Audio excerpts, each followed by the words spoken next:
Salut André. Bonjour Antoine. Cette semaine, on va parler amortisseurs et plateaux d'amortisseurs. On le sait que nos routes, c'est pas des tables de billard. On remplace ça un petit peu plus souvent que d'habitude. Explique-nous d'abord, même si c'est évident pour bien des gens, à quoi ça sert un amortisseur? Fonction principale, maintenir la roue en contact avec la route. C'est pas compliqué.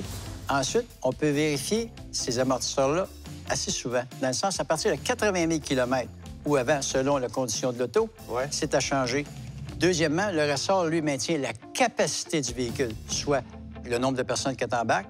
Et aussi, on voit ça maintenant, les ressorts brisent. Les ressorts cassent carrément. Carrément. Juste pour te dire combien l'amortisseur travaille fort, 20 000 km représente 20 millions de cycles pour l'amortisseur. Hey, ça prouve aussi que nos routes sont maganées, là.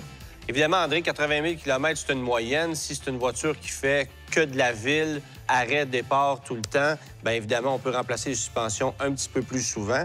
Mais c'est quoi les symptômes d'une suspension qui est affaissée ou qui, disons, est plus bonne? Il y en a beaucoup. Usure inégale des pneus, transfert de poids excessif. D'ailleurs, dans tes essais, tu en parles. Ouais. Ensuite, roulis. Il y a plusieurs effets. C'est pas seulement une question de confort, c'est une question de sécurité.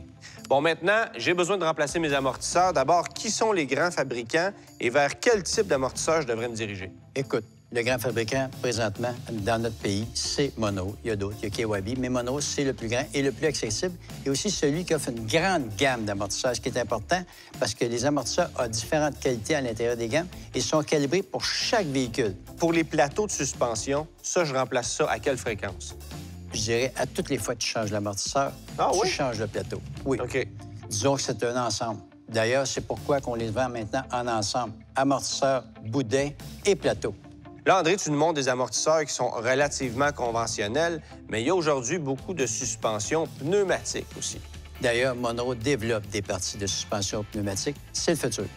En terminant, André, lorsqu'on remplace des jambes de force, corrige-moi si je me trompe, mais il faut faire aligner le véhicule aussi. Absolument, parce que tu vas avoir des pneus mal usés. Merci, André. Merci.